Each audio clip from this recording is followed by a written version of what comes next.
Okay, so today I have a brother and a sister, and it's a good teaching example of when to bring a child in for an orthodontic consultation. Both children genetically had no room for their canines, but I want to show you how this young lady, Kathy, was sent to me at 13, which is in the old days the classic orthodontic age, but currently is not good because she's had to go through major orthodontics to disimpact palatal canines. Now, if you have a look at the end result, I'm very happy because those canines have ended up where I wanted them. But I had to put gold chains on the palate and bring them through the palate and into the right position. So pretty soon she'll be coming close to getting her braces off.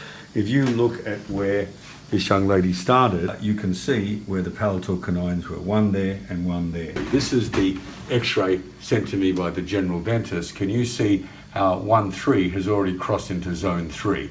That could have been interceded in zone 1, but instead we've had to put gold chain exposures and now bring them into right position. So the poor girl has gone through many years of orthodontics, which could have been avoided had someone realized that those canines were impacting at the wrong angle.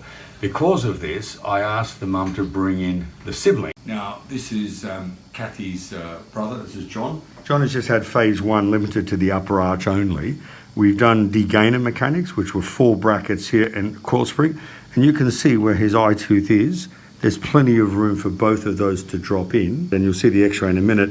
The 4 and the 2 are almost in contact. So what we're doing now is just monitoring for these to come in, and he's avoided the gold chain. You can see where the canine is. We're using the root of the lateral with very low forces to basically kick the canine into position. So we did Erickson and Curol's work where we took out the upper C's. Then we did the stuff of Dr. Bach, B-A-C-H, where we use very light forces on the lateral, and we use the lateral root, change the axial to disimpact the canine. Have a look at the canines, very similar to his sister.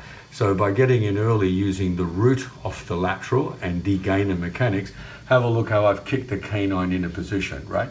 So we now have 1-3 and 2-3 in a perfect eruption pathway, and this young man has successfully avoided what his sister's gone through, which is gold chain exposures and many years in orthodontics. And for any referring dentists who might be watching this video, please understand, send to the orthodontist at this age, because there's a lot more we can do rather than the sister who you saw her original OPG, permanent dentition, or impacted teeth. So this is a very good learning exercise between the two children to realize who had beneficial interceptive treatment and who had to go through traditional orthodontic care.